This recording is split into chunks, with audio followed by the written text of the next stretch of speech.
Bendiciones para todos. Le doy la bienvenida en este día a los hijos de Dios, a todos aquellos que buscan en su corazón acercarse al trono de la gracia de Dios, donde la palabra nos dice que alcanzamos oportuno socorro. Esta es una maravillosa oportunidad para presentarnos agradecidos delante del Señor, agradecidos por sus bendiciones, pero también presentarnos como necesitados, como los que dependemos de nuestro amado Dios, porque sabemos que de Él proviene toda nuestra provisión, nuestra ayuda, nuestra protección. Dios ha sido bueno. Sigue siendo bueno y seguirá siendo bueno para siempre, porque Él no cambia, porque Él es inmutable, porque sus atributos permanecen para siempre. Y quiero que comencemos esta maravillosa reunión de los hijos de Dios, de la Iglesia de Cristo, leyendo la palabra en el libro de los Salmos, en el Salmo 143.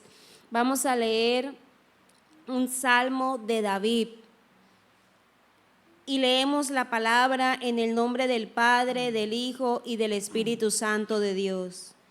Oh Jehová, oye mi oración, escucha mis ruegos, respóndeme por tu verdad, por tu justicia, y no entres en juicio con tu siervo, porque no se justificará delante de ti ningún ser humano, porque ha perseguido el enemigo mi alma, ha postrado en tierra mi vida. Me ha hecho habitar en tinieblas como los ya muertos, y mi espíritu se angustió dentro de mí. Está desolado mi corazón.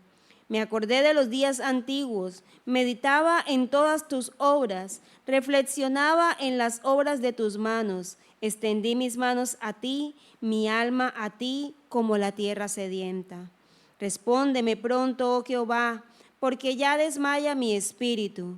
No escondas de mí tu rostro, no venga yo a ser semejante a los que descienden a la sepultura. Hazme oír por la mañana tu misericordia, porque en ti he confiado. Hazme saber el camino por donde ande, porque a ti he elevado mi alma.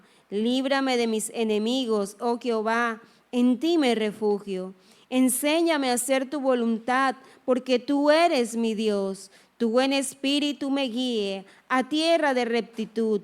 Por tu nombre, oh Jehová, me vivificarás. Por tu justicia sacarás mi alma de angustia, y por tu misericordia disiparás a mis enemigos y destruirás a todos los adversarios de mi alma, porque yo soy tu siervo. Amén. Esta es una súplica que hace David, de la cual hoy también nosotros podemos apropiarnos y poderle decir al Señor: vivifícame, hazme caminar por camino de rectitud, guíame, Señor, porque tú eres mi Dios y yo soy tu siervo. Aquellos que confían en el Señor jamás serán avergonzados. Aquellos que reposan en su presencia encontrarán nuevas fuerzas, porque nuestro Dios es bueno. Así que hoy unámonos a este salmo y podamos decirle al Señor: fortaleza mía, castillo mío, en ti he confiado. Tú me vivificas, tú me haces caminar por camino de rectitud. A pesar de que tengamos enemigos, adversarios que se levantan con fiereza en contra de nosotros, nosotros hemos confiado en el Dios Todopoderoso que nos sustenta. Amén. Él es admirable, Él es precioso, Él es divino, Él es hermoso, Él es digno de recibir toda la exaltación y la alabanza. Por eso yo te invito en esta hora que te coloques sobre tus pies y que con un corazón verdaderamente inclinado al Señor tú puedas declarar alabanzas a su nombre y puedas decirle que Él es admirable. Amén. El Señor continúe bendiciendo sus vidas. Otra oportunidad que tenemos el día de hoy para predicar su palabra, para creer en su verdad, para ejercitarnos en la fe, para obedecer su mandato, su instrucción de congregarnos. Gracias a Dios por cada uno de nuestros hermanos que están acá hoy acompañándonos, reunidos, como lo manda el Señor. Y oremos para que este tiempo del mensaje pueda ser de edificación para cada uno de nosotros conforme a esa voluntad del Señor. Señor, suplicamos tu favor en este momento para que tu palabra, Señor, nos pueda guiar a tu verdad, la única verdad, la sostenible, la verdadera, la que permanece en el tiempo a pesar de las circunstancias. Que podamos ver, Señor, cada palabra tuya como alimento a nuestra alma, a nuestro cuerpo, a nuestra mente y a nuestro espíritu. Te suplicamos que en este momento, Señor, podamos ser libres de cualquier distracción y que podamos fijar toda nuestra atención en ti, Señor, a tu palabra. Y así como hoy estamos nosotros reunidos y somos agradecidos por esta oportunidad que tenemos, también te suplicamos por nuestros hermanos de la iglesia perseguida. Hoy especialmente oramos por los hermanos y tu iglesia que se encuentra en Afganistán, en Asia y en especial, Señor, en la franja de Gaza. Te pedimos que puedas ayudar a nuestros hermanos y a cada uno de los que allí viven, Señor, que tu misericordia expuesta sea también aún a los que no te conocen, Señor, y que en estos tiempos de crisis ellos puedan conocer al Dios infinito de poder y de gloria. Te suplicamos esto en el nombre de Jesús y te damos gracias y decimos amén.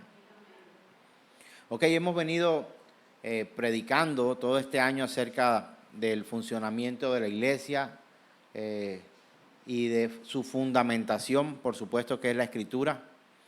Y también recordar que aunque nosotros nos alejemos, pequemos, fallemos, la iglesia sigue funcionando, la iglesia sí funciona. No, algunos consideran que porque ellos se encuentran en una situación de error o de sufrimiento, la iglesia no funciona. La iglesia no funciona de acuerdo a las circunstancias de cada persona. La iglesia funciona de acuerdo a la voluntad y al mandato de nuestro Dios. Pasan años, pasan generaciones, pero la iglesia seguirá siendo lo que Dios dijo que era.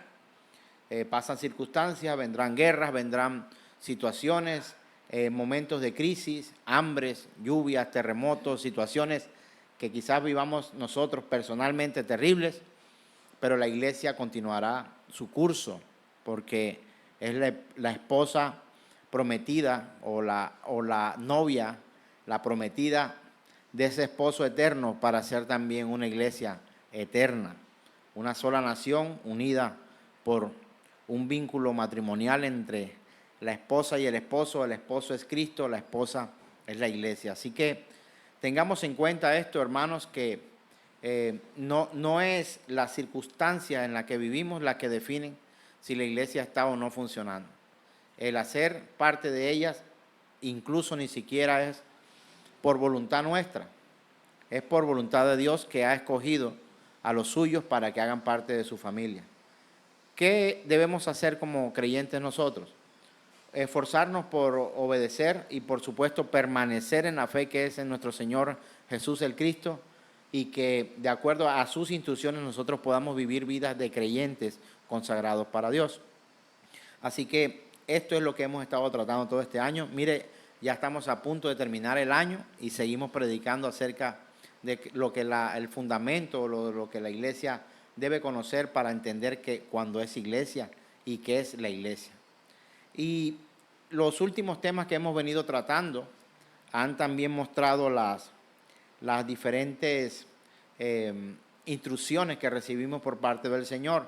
En este último tiempo, falsos profetas, falsos maestros, evangelistas y muchos otros ministerios que incluso se inventan, han venido tratando de tergiversar la verdad de Dios, la Escritura, para apoyar la doctrina humanista de que el hombre puede hacer algo para poder alcanzar su salvación, que puede, como quien dice, ahogar sus penas y sus emociones en algún tipo de obras y tratar de realizar actividades o cosas que le permitan a él ser parte de la iglesia. Algunos consideran que el solo hecho de ir a la congregación, congregarse un día como hoy, eso les basta para que puedan ser parte de la iglesia. Y no todo el que se congrega será parte de la iglesia. No todo el que me dice Señor, Señor, entrará en el reino de los cielos, dice la Escritura. Por lo tanto, el hecho de que usted se sienta parte de la iglesia con un fundamento errado, eso no tiene por qué dejarse pasar si usted tiene toda la oportunidad de conocer al Señor. La verdad está expuesta y la verdad ha llegado a nosotros. Debemos vivir de acuerdo a esa palabra, a esa instrucción. Pero también es cierto que algunos que ni siquiera han venido por primera vez a una congregación, también recibirán salvación de acuerdo a su tiempo y a la predicación del evangelio que estas personas logren tener o recibir, y que serán parte de la iglesia, porque no somos ni los primeros ni los últimos. Aún el Señor está llamando a su familia para conformarla. Pongamos el caso de los niños que aún no nacen, pongamos los casos de los que están en crecimiento, y que ellos un día tendrán que oír también el mensaje del evangelio, y algunos creerán y otros tristemente en su andar rechazarán la verdad de Dios y no serán parte de la iglesia. ¿Quién dice que o aprueba quién o no es parte de la iglesia? No lo hace este servidor, lo hace el Señor, porque Él es soberano para escoger a su pueblo. Y esta escogencia es de lo que vamos a hablar en este día, y esa escogencia se llama gracia. Quiero dar una definición antes de ir a la cita bíblica de lo que define lo que es la palabra gracia. Y nosotros hemos venido por mucho tiempo tratando de entender quizás este término, que muchas veces es bastante polémico. A algunos no les gusta, sencillamente porque pareciera que fuera exclusivo. Exclusivo me refiero a que excluye a unos y llama a otros, pero sencillamente la gracia es derramada por soberanía de Dios. Él la coloca en donde quiere y a quien quiere. Y podríamos definir la palabra gracia como en el Nuevo Testamento lo dice, y proviene de la palabra griega charis, que significa favor, bendición o bondad. Yo sé que usted escuchó qué es gracia y automáticamente respondemos algo que hemos oído repetitivamente. Es un don inmerecido, es un regalo, está muy bien, pero tenemos que entender la calidad de este regalo. No puede ser sencillamente, no es un regalo cualquiera de cumpleaños, no es por una fecha especial, no son ni siquiera cuando alguien cumple años o cuando alguien hace algo, obtiene un logro y alguien tiene un favor con esa persona o ejerce esa bondad para dar un detalle a una persona, regularmente es porque esa persona tiene un motivo para hacerla con la otra persona. Pero en la gracia, cuando hablamos en términos de Dios, no hay un motivo. O sea, y cuando digo motivo estoy hablando de motivación. No hay nada que motivara a Dios por parte nuestra para que pudiéramos recibir ese regalo. Tú le das a alguien que amas el día de cumpleaños. Tú le das a alguien que conoces el día que se gradúa. Si esa persona tiene un logro, pues tú lo llamas y le felicitas. Pero con la gracia de Dios no funciona de esa manera. ¿Sabe por qué? Porque quizás nosotros tratamos de responder de manera benevolente con otros, porque esas personas se han portado bien con nosotros. Aquel con que se ha portado mal contigo, pues tú lo que haces es rechazarlo y apartarlo. No así Dios aún nosotros, viviendo en pecado, en maldad, y habiendo rechazado su regalo, su bendición, Él le ha placido bendecirnos sin causa. Me refiero de nosotros hacia Dios, porque la causa por la cual Dios nos ha amado es porque Él es amor. La gracia se ha derramado por amor, porque Dios es bueno, porque Él le ha placido, porque Él ha querido ser benevolente con nosotros. Así que necesitamos comprender realmente lo que es este regalo o bendición o bondad. Todos podemos extender la gracia a los demás, pero cuando la palabra gracia se usa en relación a Dios, adquiere un significado más potente. La gracia es que Dios nos escoge para bendecirnos en lugar de maldecirnos, a pesar de que nuestro pecado lo merece. esta es su bondad hacia los indignos. De eso se trata la gracia. No es que hayamos hecho algo nosotros, no. No hay un motivo para que Dios diga, mira lo que ha hecho, qué bueno es, lo voy a bendecir. Nada tiene que ver la gracia con la bondad de los hombres, que Dios conoce el corazón realmente. Si nosotros leyéramos la Escritura en Efesios capítulo 2, verso 8, encontraríamos que dice, porque por gracia sois salvos por medio de la fe, y esto no de vosotros, pues es don de Dios, no por obras para que nadie se gloríe. No es por obras para que nadie se gloríe. Porque si fuera por obras, entonces sí habría una razón por la cual Dios bendecirnos. O sea, habríamos ganado nosotros un mérito. Pero no hay mérito alguno en nosotros. Y yo sé que para usted quizá pueda llegar a ser esto chocante, o quizá para usted esto pueda llegar a ser contradictorio, o usted piense que sí hay cosas buenas que usted le puede ofrecer a Dios. Pero yo lo reto a pensar en qué tiene usted que Dios no le haya permitido que usted tenga. Bueno, si usted tiene algo que considere que Dios no se lo ha dado y que con eso le puede impresionar, entonces usted me va a escribir un mensaje y me va a decir, pastor, he encontrado que yo le puedo ofrecer esto a Dios, esto no me lo ha dado Él, esto lo he fabricado yo, lo tengo yo por mis propios méritos, así que esto me hace merecedor de esa gracia del Señor. O sea, podría hacerlo de manera individual, me escribe un mensajito y me dice, pastor, encontré algo que tengo que Dios no me ha entregado.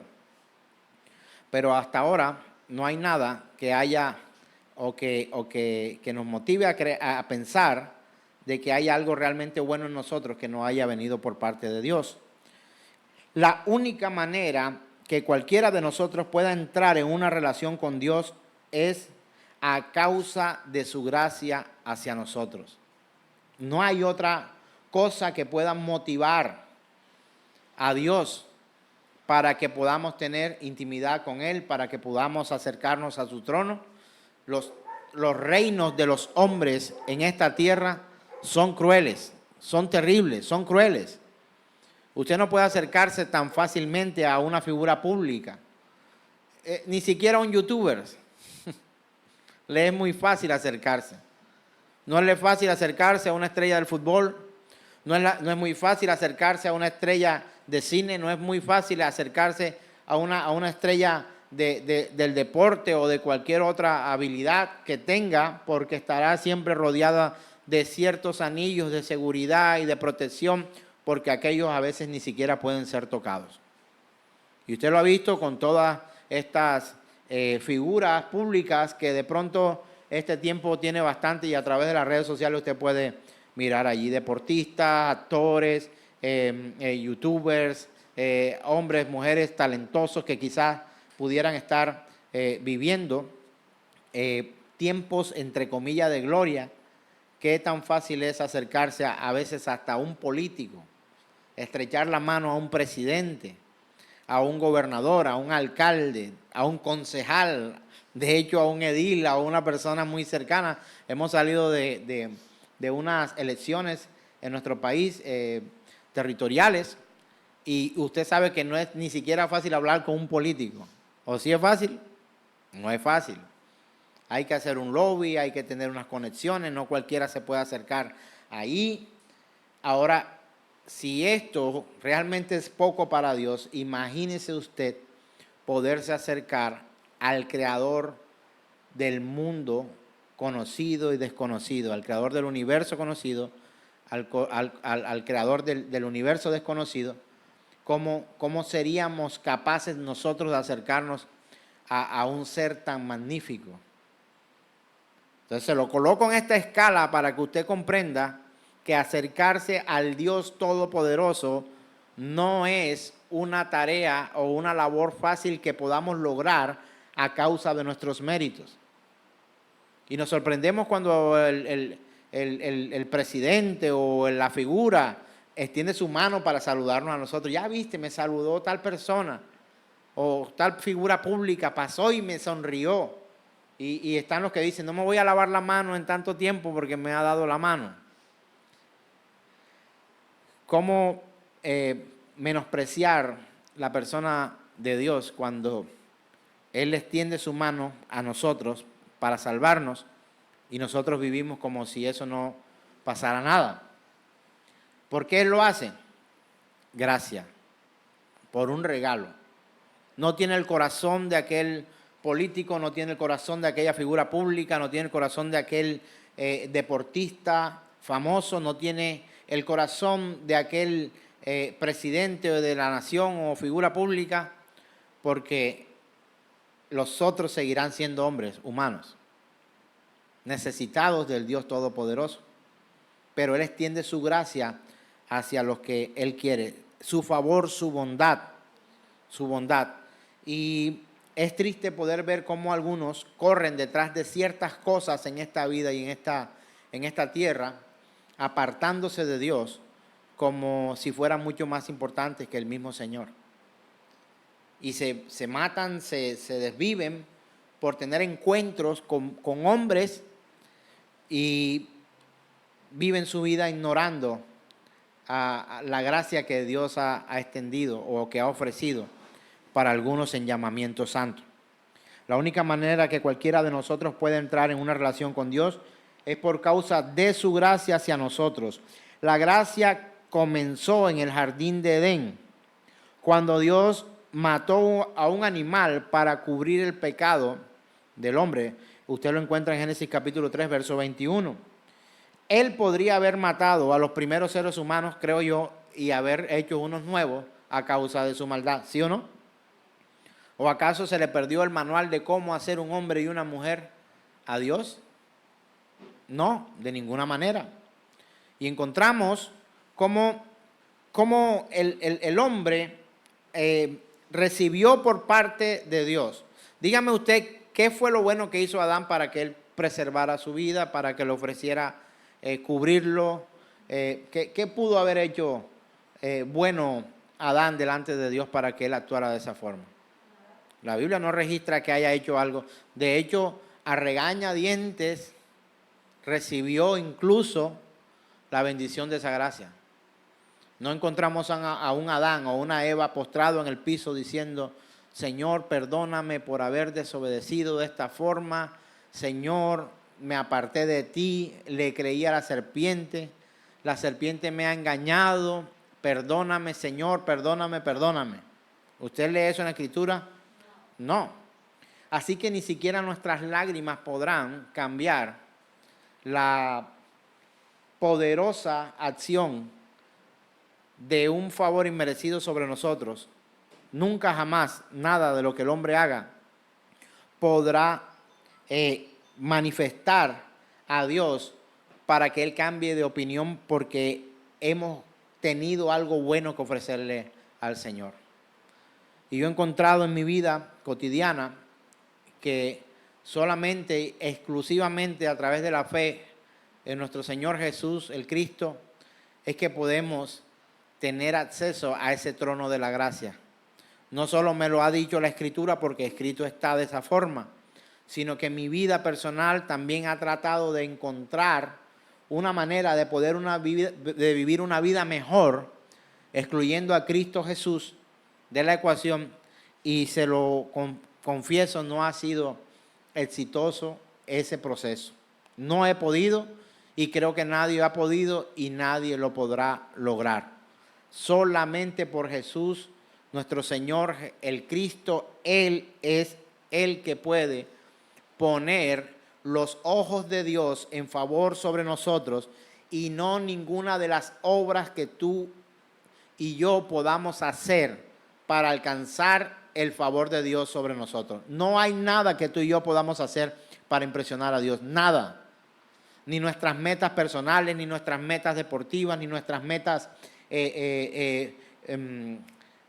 económicas, ni nuestras metas filosóficas o de estudios o de títulos que pueda impresionar a Dios para que Él esté obligado a tener favor con nosotros. Nada de esto sorprende a Dios.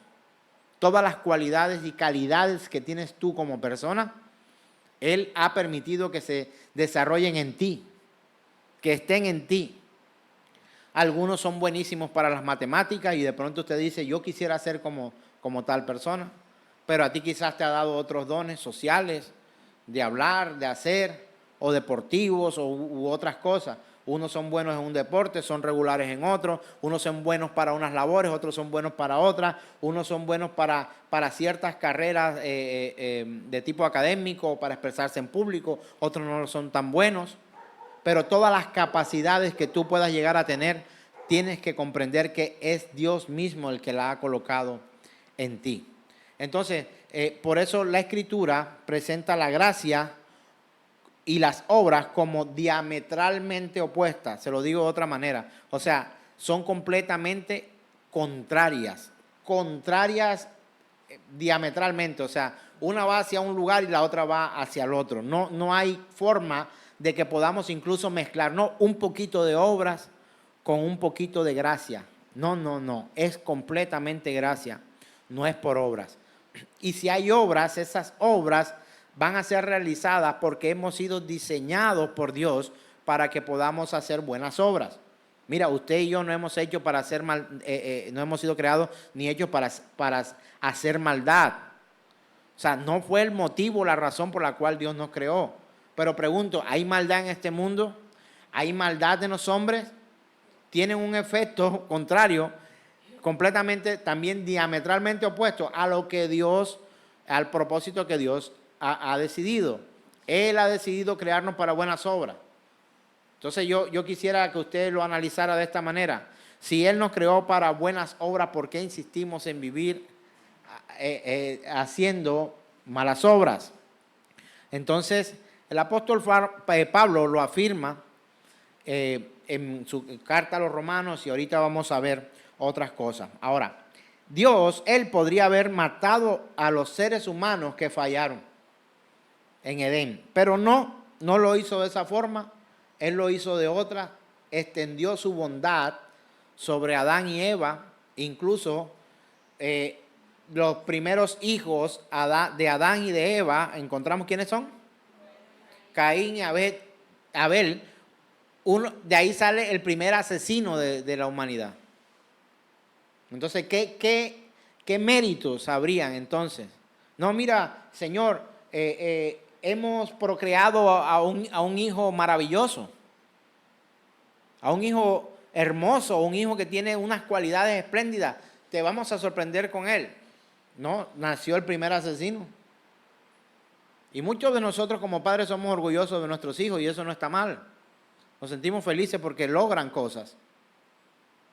Y algunos hijos están orgullosos de sus padres porque sus padres tienen ciertas virtudes, capacidades e incluso posicionamiento. ¿Usted no ha escuchado a alguien que dice, yo no sé por qué nací en una familia pobre? Me hubiera gustado ser de otro tipo de apellido, llamarme no sé qué o no sé cuándo, pero terminé siendo Sánchez. Orgullosamente, hijo de mis padres. ¿Porque fueran buenos? No. Y lo puedo decir públicamente, un hombre y una mujer pecadora, pues pecadores, pecadora ella y pecador él, merecedores del infierno, pero por la gracia de Dios y el evangelio predicado y la fe que hubo en ellos para agradar a Dios, por gracia fueron salvos, o confiamos en esa salvación porque ellos confiaron en esa salvación. ¿Me enseñaron el evangelio ellos a mí? No. ¿Les prediqué el evangelio yo a ellos? Como un regalo también maravilloso por parte de Dios. Ya hoy no están entre nosotros los vivientes, pero de acuerdo a la Escritura, los que mueren con su fe intacta en nuestro Señor Jesucristo alcanzarán vida eterna. Entonces, no tiene nada que ver ni con la benevolencia humana, o la que nosotros llamamos benevolencia o bondad del hombre, o sus acciones, las que pueden llevarnos a nosotros a encontrar delante de Dios gracia. No hay obra alguna que pueda agradar a Dios de tal manera. ¿Por qué? Porque todas las capacidades de hacer cosas buenas que tú tienes te las entregó Él mismo. De hecho, lo raro es que hagas cosas malas. Eso es lo que sale del orden de Dios. Entonces, este patrón de gracia continuó a lo largo del Antiguo Testamento, cuando Dios instituyó sacrificios de sangre como una forma para expiar el pecado de los hombres, uno tras otro. No fue la sangre de los sacrificios lo que limpió a los pecadores, fue la gracia de Dios perdonando. Y usted me dirá, entonces, ¿para qué Dios permitió que tantos animalitos sufrieran por tantos años, sí o no? Usted podría pensar, si es un poco animalista como yo, ¿por qué permitió que tantos animalitos sufrieran por tanto tiempo? ¿Qué culpa tenía el corderito? ¿Por qué lo iba a degollar ahí a causa del pecado de los hombres? Sencillamente porque este era un tipo, una sombra de lo que sería la venida del que verdaderamente traería salvación a los hombres. Por la gracia de Dios somos salvos por nuestra fe en nuestro Señor Jesucristo. Ahora, quiero recordarle lo que Juan dice cuando ve al Señor acercarse, cuando va a ser bautizado. Lo primero que Juan dice cuando lo ve acercarse, dice, este es el Cordero de Dios que quita el pecado del mundo. Entonces, aquellos recibían perdón, de hecho proporcional. Ya le explico lo de proporcional, no se me vaya a olvidar. Y parcial. Y también temporal. Porque cada año un sacerdote debía presentarse ante Dios para que los pecados del pueblo fueran expiados y recibieran perdón. Pero ¿cuándo fue la última vez que crucificaron a Jesucristo? A Jesús el Cristo. ¿El año pasado? ¿El año anterior? Dice la Escritura, una sola vez y para siempre. Un sacrificio perfecto. Porque Él sí es y fue y seguirá siendo el Cordero de Dios que quita el pecado del mundo.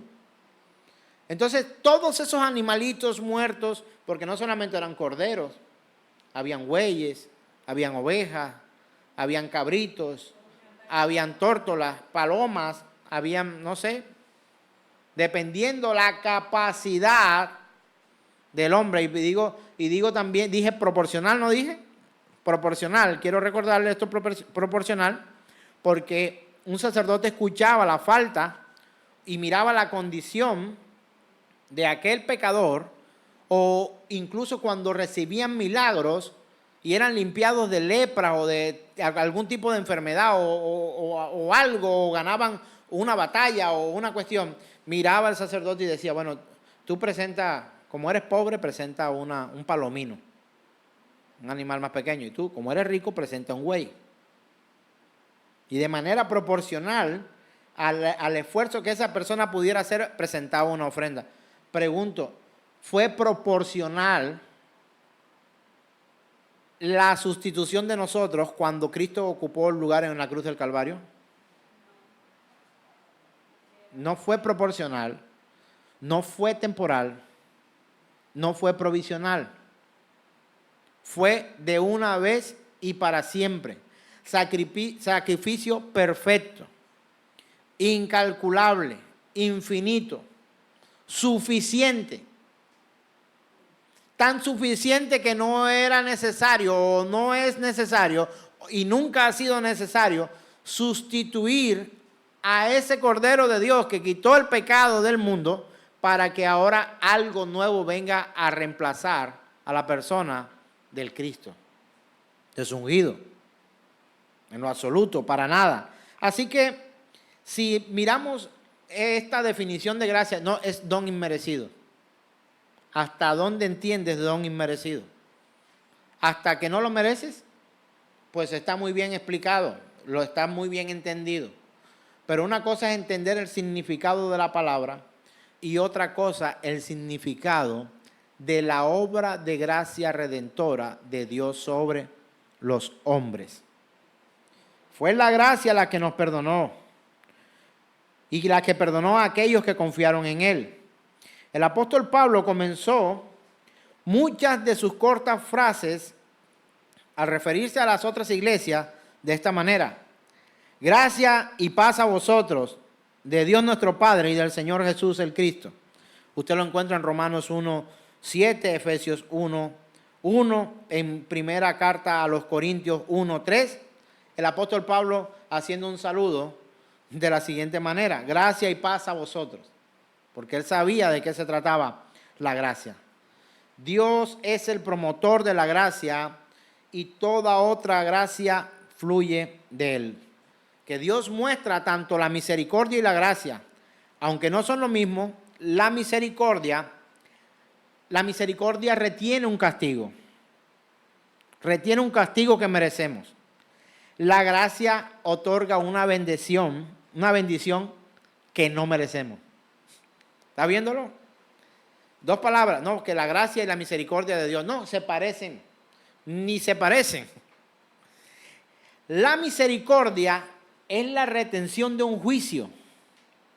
Es un juicio retenido, o sea, porque no hemos sido consumidos. ¿Por qué no hemos sido consumidos? Por su misericordia. ¿Y por qué hemos sido bendecidos? Por su gracia. Entonces, la misericordia es retención de juicio, mientras que la gracia no son opuestas, ¿no? Son complementarias. Mientras que la gracia es otorgamiento de bendición. ¿Qué cosa, verdad? La gracia otorga una bendición que no merecíamos. Y en la misericordia se retiene un castigo que sí merecemos. Entonces, Él va mucho más lejos que la misericordia y extiende la gracia incluso a sus enemigos, a los propios enemigos de Dios. Si nosotros leemos cartas como Gálatas, Santiago, Romanos, según Santiago, el libro de Santiago, encontramos nosotros que cuando no éramos amigos de Dios, ¿qué éramos? Enemigos de Dios. Y en el libro de Romanos encontramos que todo está encerrado en pecado para que nadie pueda gloriarse de que a causa de su propia bondad o sus propios atributos pueda alcanzar la gracia de Dios. Todo está encerrado en pecado. La ley lo encerró todo en pecado. Todo es un pecado, absolutamente todo. Que lo que el hombre pudiera presentarse con algo en la mano contiene el pecado del hombre. ¿Por qué? Porque su corazón tiende a la maldad. Él nos ofrece a nosotros perdón, reconciliación, vida en abundancia, tesoro eterno, su Espíritu Santo y un lugar en el cielo con Él un día. Ese es el regalo de la gracia, que va mucho más allá. Quiero recordarle, usted de pronto dice, la gracia es un don inmerecido. Cuando yo le hablo de gracia a usted, ¿qué palabra es la primera que se le viene a la cabeza? Don, muy bien. Pero ¿un don para qué? Para salvación. Cuando nos hablan de gracia, casi que toda nuestra atención se centra en la salvación. La salvación viene a ser el resultado de la gracia. Pero en medio de la gracia y la salvación, ¿qué encontramos? Encontramos perdón de pecados, reconciliación con Dios, vida en abundancia, un tesoro eterno, el Espíritu de Dios y ese gran lugar en el cielo que un día vamos a compartir con Él. Es mucho más que un don inmerecido, como una respuesta automática de lo que significa la gracia. Uno de los objetivos de esta predicación es que el día que a usted le toca hablar de gracia, no simplifique. No simplifique. Es un don inmerecido. Pues sí, pero no solo así. Tienes que comprender que aparte de un don inmerecido es como si te regalo algo y, bueno, listo, muchas gracias. Gracias por la gracia. Ya, va mucho más allá que esto. Entonces encontramos que hay en medio de la gracia una cantidad de beneficios que podemos obtener por parte de Dios. Cuando aceptamos su oferta, depositamos nuestra fe en su sacrificio. Y encontramos entonces una vez más al apóstol Pablo afirmando esta verdad cuando le escribe a la iglesia que se encontraba en Roma. Y vamos a la escritura, en Romanos capítulo 11, verso 6. Dice la palabra del Señor. Y si por gracia, ya no es por obras. Aquí se está orquestando algo matemático, ya se lo voy a explicar. Romanos 11:6. Y si por gracia, ya no es por obra. De otra manera, la gracia ya no es gracia. Y si por obra, ya no es gracia. De otra manera, la obra ya no es obra. ¿Entiende usted esto de manera clara? Vamos a soltarlo un poquito, incluso de manera matemática. ¿Se acuerda usted allá en, no sé, creo que en 10º y en 8º creo que se ve algo? Y que la ley del tolendo tole, ponendo pone, lógica matemática. Entonces, sí, solo sí. ¿Tú te acuerdas de eso? Bueno, en la lógica clásica hay un principio que se llama de la no contradicción. O sea, ¿qué quiere decir esto? Dice que las declaraciones que se contradicen no pueden ser ambas verdaderas al mismo tiempo y en el mismo sentido. ¿Ya lo enredé más? O sea, que dos cosas no pueden ser verdaderas cuando son completamente contrarias, antagónicas. Entonces, dicho de otra forma, volviendo a la Escritura, si es por gracia, las obras son desechadas. Y si es por obra, inmediatamente desecha la gracia. ¿Ya la comprendimos de mejor manera? ¿Ya desenvolvimos Romanos 11:6? Vamos a leerlo ahora de una manera mucho más clara. Y si por gracia, ya no es por obra. Vamos a hacer el ejercicio, vamos a leerlo juntos, por favor, a la cuenta de 3. 1, 2, 3. Y si por gracia, ya no es por obra. De otra manera, la gracia ya no es gracia. Deténgase ahí. ¿Por qué la gracia ya no es gracia? Porque es por obra. Hay una razón, es por obra. Y si es por obra, entonces ya no es por gracia. Y sigamos ahora leyendo. Y si por obra, ya no es gracia. ¿Cómo así? Que si es por obra, por algo que hay que hacer, entonces la gracia no juega ningún papel, ¿verdad? Se ha acabado la opción de la gracia. De otra manera, la obra ya no es obra. Entonces, necesitamos saber que no, o recordar que no existe nada. Nada. Término absoluto. Cuando yo digo nada, ¿qué es nada?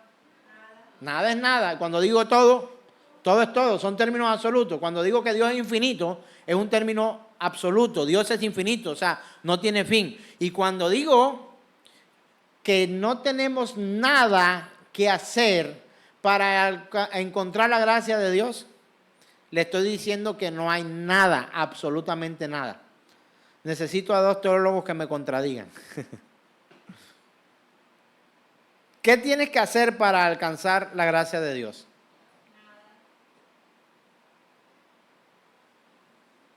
Y si yo le hablara de la fe, te va a decir, no, yo pongo la fe. ¿Le parece una buena opción? ¿Una buena propuesta para estudiar y sopesar? ¿O no? Puede ser, ¿verdad? Echando un poco de mente. No, pero es que si yo creo, ay, si no creo, no. Tienes que comprender que la fe salvífica no proviene del hombre, también proviene de Dios. Entonces somos salvos por fe, por medio de la gracia, no por obras, para que nadie se gloríe. Porque esta, ¿qué? Cuando dice esta, ¿qué? ¿De a qué se refiere? Esta fe que nos lleva a la gracia es don de Dios. Entonces, hermano, nada de lo que tú y yo podamos hacer nos va a calificar para quitar de en medio la gracia y llegar a Dios de otra manera. Nada. Y aquí se pone la cosa un poco complicada para algunos que tienen algunos principios de fe, creyendo que ponen algo para su obra salvífica. Y entonces viene una pelea eterna entre arminianos y calvinistas, que hoy no voy a tocar, pero que estoy tratando de organizar para poderlo dar a conocer. Desde este púlpito, desde esta baldosa. Lo hemos trabajado en algunas clases que en nuestra escuela, pero es necesario dejar de huir a predicar esta verdad. Porque las doctrinas de la gracia tenemos que predicarlas absolutamente todas.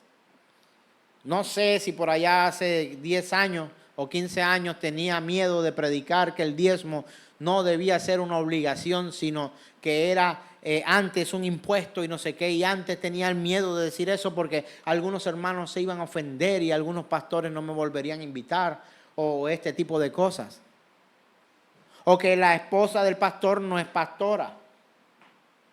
Y teníamos cierto miedo en decir eso, porque ¿dónde voy a dejar a mi esposa? La voy a rebajar de un título que Dios le ha dado a ahora a ser la esposa del pastor. Porque la Escritura no menciona el pastorado femenino. Y tenemos tanto miedo a veces de predicar estas cosas, porque tenemos miedo de ofender a nuestros familiares y hermanos, amigos, cercanos de la congregación. Yo escucho a personas que le dicen a mi esposa pastora. Solamente lo digo una que otra vez, pero no voy a pasar el resto de mi vida. Por favor, pero mira, por favor. Pues te lo predico como está en la Escritura. El oficio de pastor está en la Escritura. El oficio de pastora no está en la Escritura. Y son verdades que tenemos que predicar. Así como, ¿qué pone el hombre para poder llegar a ser salvo? Tenemos que tener la claridad en cuanto a esto. ¿Qué pone el hombre para poder llegar a ser salvo? Pone el pecado. Si algo pone, lo que pone es el merecimiento de ir al infierno. En la salvación del hombre, ¿qué pone el hombre? Todos los méritos para irse al fuego. Eso es lo que pone. Y si Dios no interviene, ¿qué ocurre? Irá al infierno. Por gracia sois salvos. Y si por gracia, ya no es por obra. De otra manera, la gracia ya no es gracia. Y si por obras, ya no es gracia. De otra manera, la obra ya no es obra. Hemos comprendido un poco más este versículo 6, que parecía una maraña que no pudiéramos desenredar. Una maraña desenredable. Entonces, esto se aplica con respecto a las obras y la gracia en lo referente a la salvación. Si la salvación es por gracia, no puede ser por obra. Y si es por obra, no puede ser por gracia. Entonces, antes de que una persona pueda ejercer fe salvífica en Cristo, debe primero abandonar toda esperanza de obtener la salvación por cualquier otro método. Tiene que renunciar a las obras. O sea que ya voy a dejar de hacer cosas buenas. Tienes que renunciar a hacer cosas malas. Porque para buenas obras has sido creado. ¿A qué tienes que renunciar? A hacer? Entonces, pastor, me toca dejar de hacer bueno. Primero, no eres bueno. Y si pudieras hacer algo bueno, para eso fuiste creado, no para hacer lo malo. Ni siquiera para ser indiferente. Y una de las cosas que hoy quiero llamar la atención en usted que me está escuchando en este momento, es que a usted se le olvida predicar el Evangelio de Jesucristo. Y esa es la mejor y mayor buena obra que usted puede hacer. Tienes que predicar el Evangelio a otros.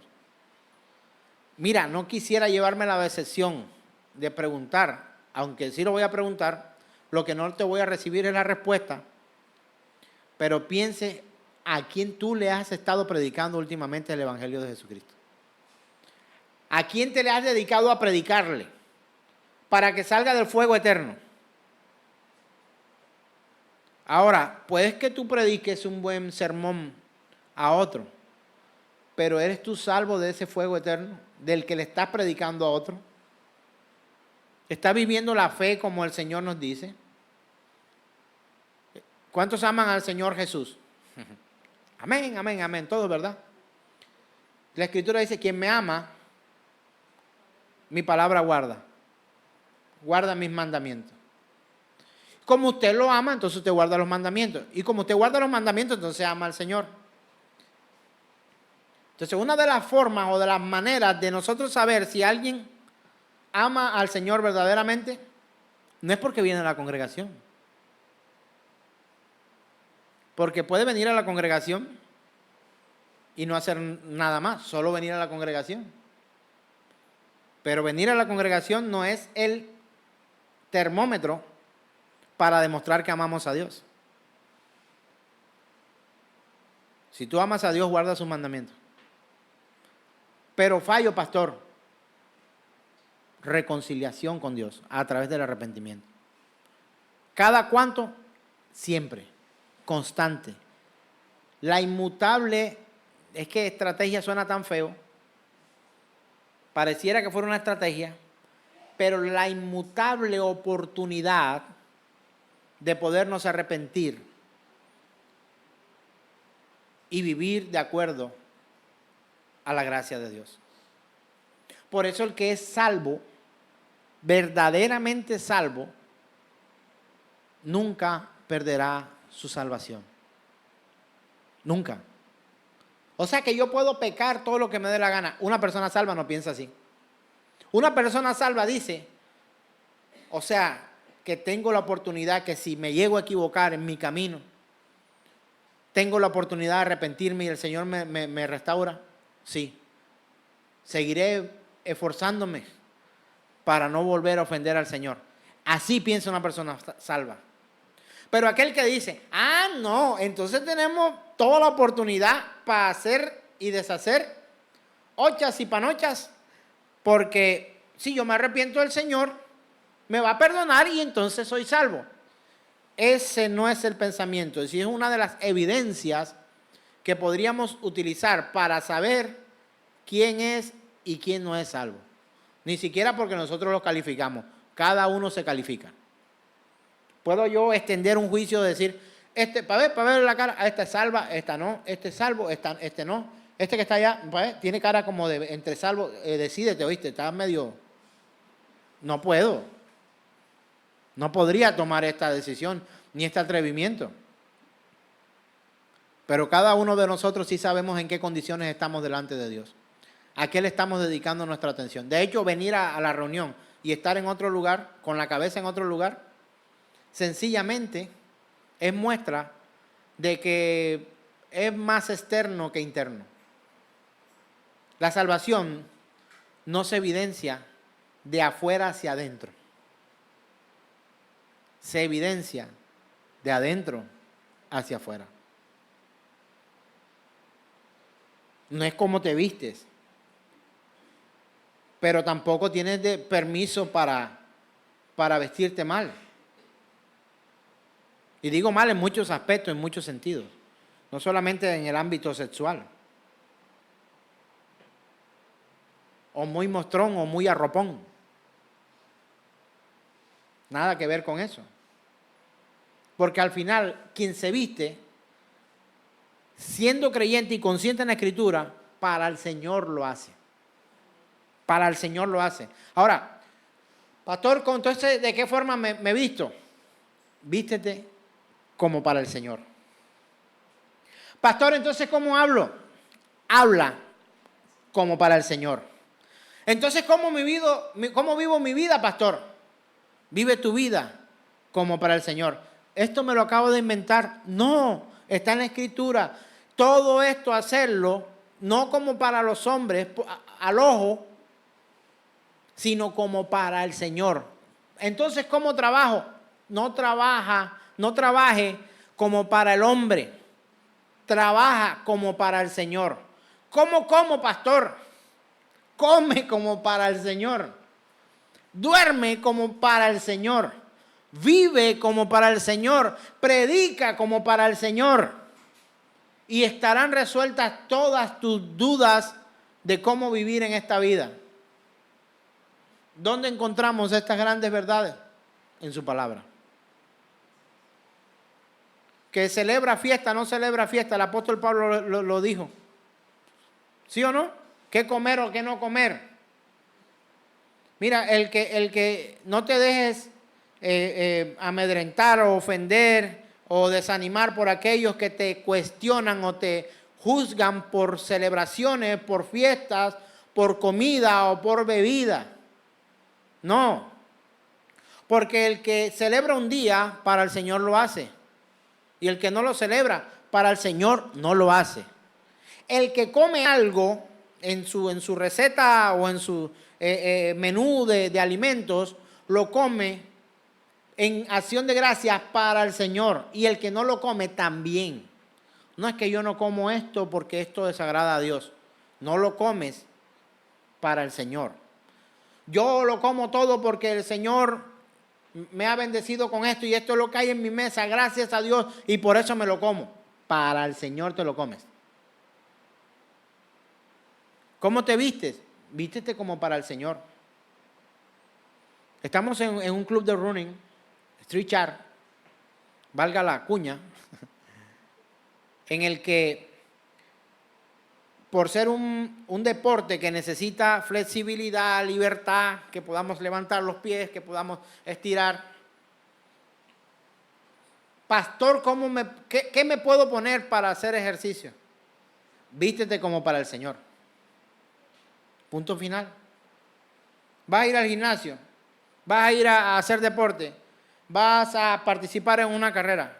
No se te olvide que la vida que tienes te la dio Dios.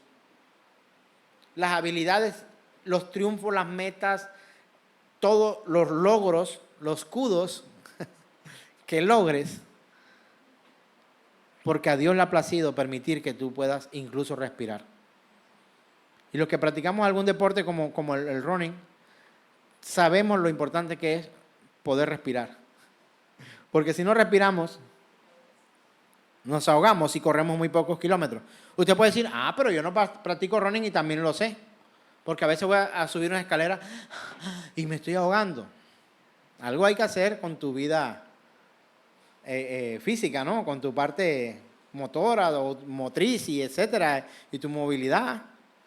Está bien, pero aún el que está acostado en una cama, si respira, es porque Dios permite que respire. Y si tiene una bala de oxígeno al lado, insertándole oxígeno, es porque Dios permitió incluso que esa bala estuviera allí y que pudiera recibirlo.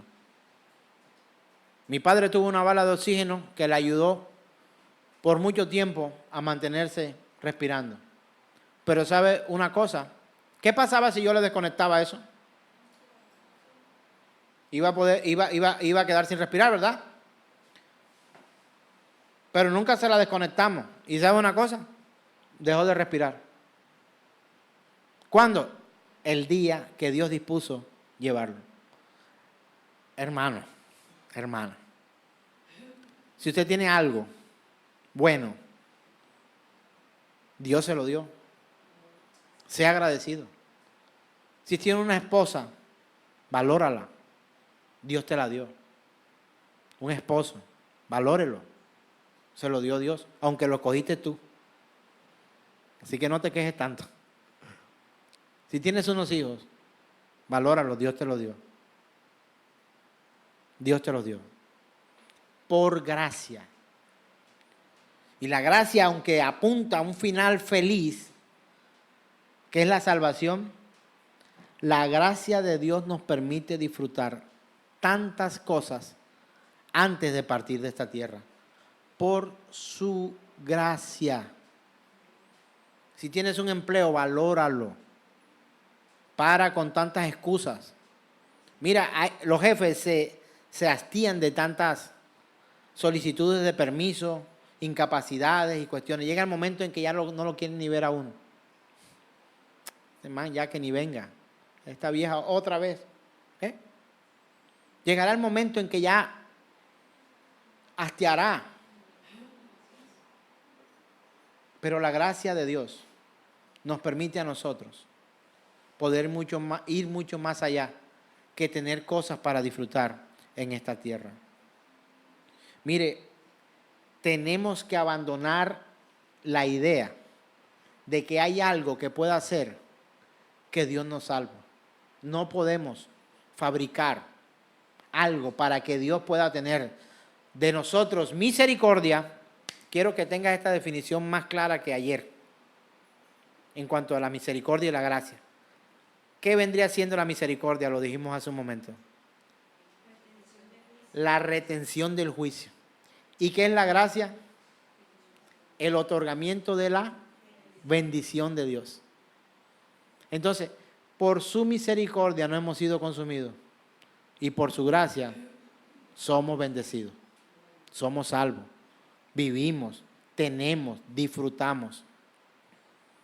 De hecho, no merecíamos nada, o si algo merecíamos era el fuego eterno. Entonces, hermanos, este abandono de alcanzar la justificación por nosotros mismos, a favor solo, única y exclusivamente de Cristo, es una de las grandes obras del Espíritu de Dios en la vida de una persona regenerada. Regenerados por el Espíritu de Dios. Cuando tú abandonas totalmente cualquier opción de salvación y eres consciente que exclusivamente por Cristo tú eres salvo, entonces empezamos a hablar en el verdadero lenguaje de Dios. Estamos hablando de lo que la Biblia dice.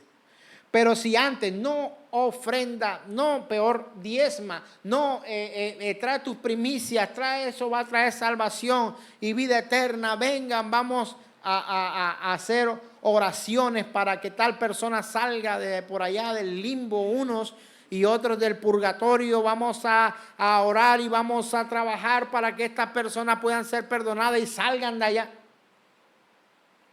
Todo esto lo derribó el Señor con la persona de Cristo Jesús y expuesta por muchos hombres de Dios llamados los reformadores.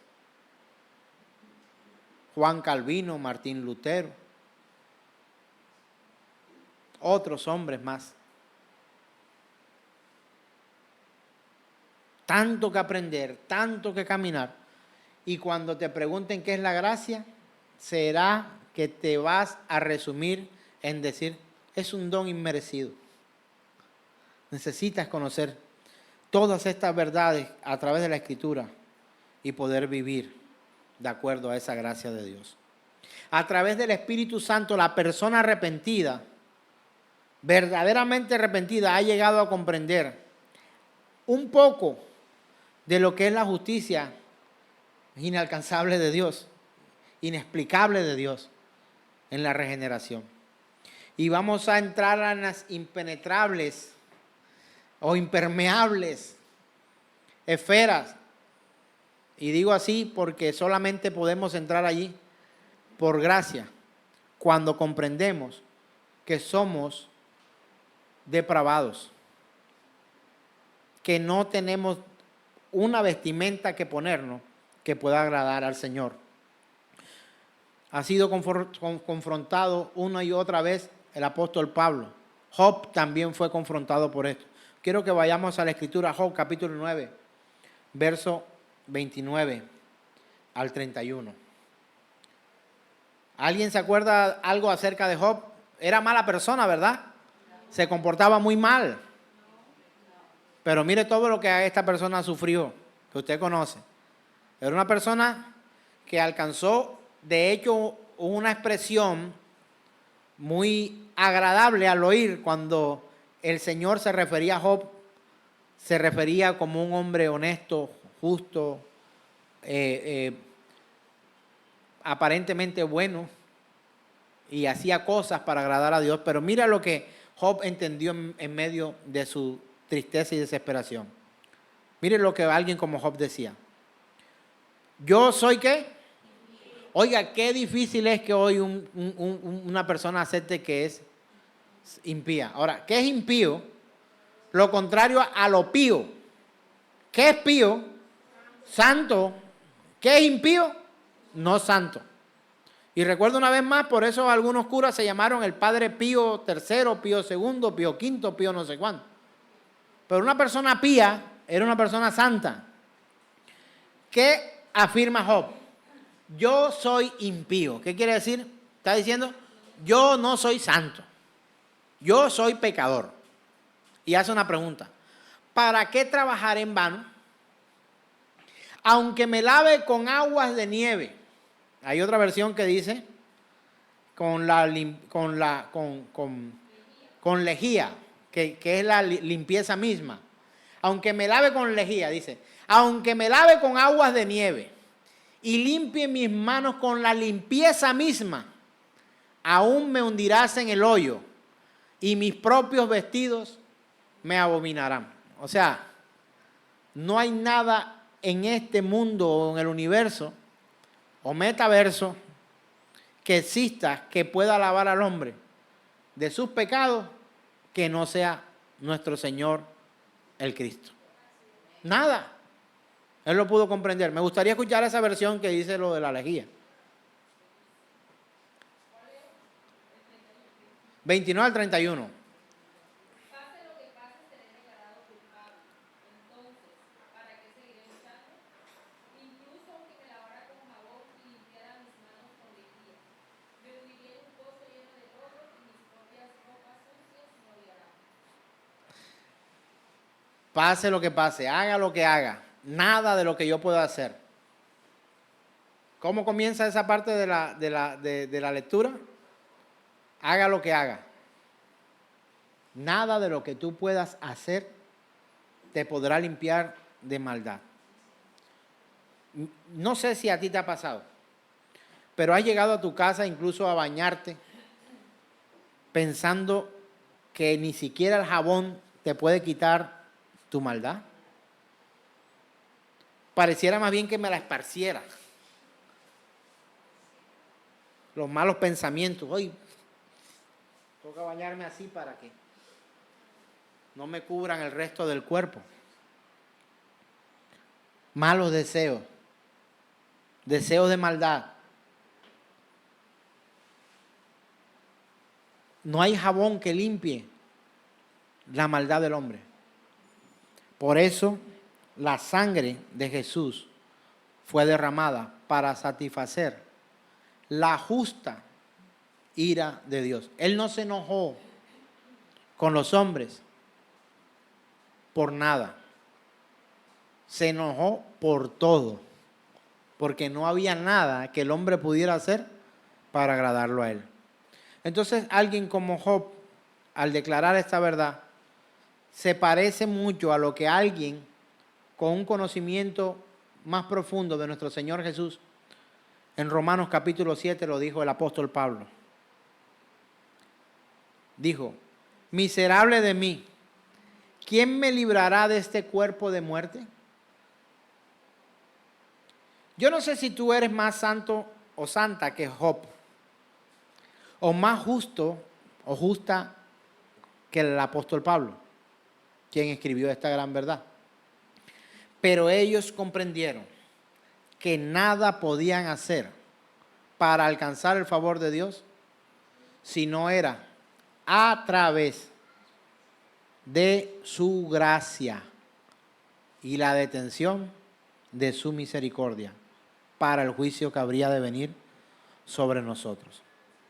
Ellos no buscaban demostrar su propia justicia delante de otros por medio de las obras, sino que se gloriaban en Cristo Jesús y pusieron su confianza en Él. Y esta nueva revelación que podemos obtener nosotros, de nosotros mismos, a causa de nosotros y el pecado, y hacia dónde nos conducimos, tendremos que experimentarla y renunciar a la propia seguridad, a la propia virtud, al propio mérito, con la misma fuerza con que hemos renunciado al pecado más vil y atroz que hayamos cometido.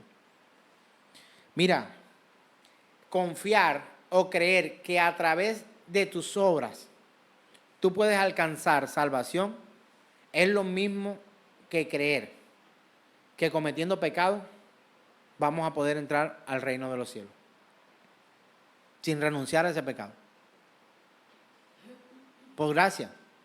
Y así como tú luchas para no vivir en pecado, también tienes que luchar para no considerar que a través de tus obras tú puedes hallar gracia delante de Dios. Entonces, para terminar, quiero leer la escritura, Filipenses capítulo 3, verso 3, que dice: porque nosotros somos la circuncisión, los que en espíritu servimos a Dios, y nos gloriamos en Cristo Jesús, no teniendo confianza en la carne. Esto es ilustrado de manera poderosa en la conversión de nuestro hermano Pablo. Él lo dice de esta forma: nosotros somos la circuncisión, los que en el espíritu servimos a Dios, y nos gloriamos en Cristo Jesús, no teniendo confianza en la carne. Cuando él dice que nosotros somos la circuncisión, están hablando del cumplimiento de la ley. ¿Sabe cómo así?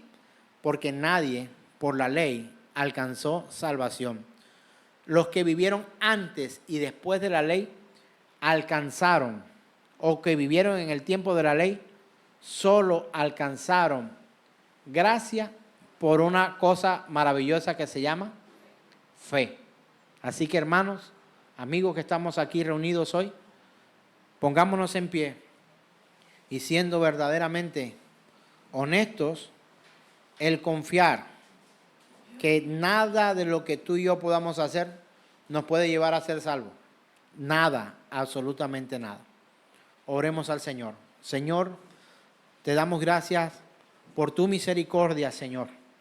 Siendo tu misericordia la detención de tu juicio sobre nosotros. Y también te damos gracias por extender hacia nosotros tu gracia, que es el don, la dádiva, el regalo de poder recibir bendiciones sin merecerlo. La misericordia detiene el juicio que sí merecemos. Detiene el juicio que sí merecemos porque somos culpables. Y tu gracia nos otorga a nosotros la bendición que no merecíamos. Gracias por tu amor, por tu bondad, por tu misericordia expuesta, Señor. Y te pedimos que esto pueda ser real en nosotros, hoy y para siempre.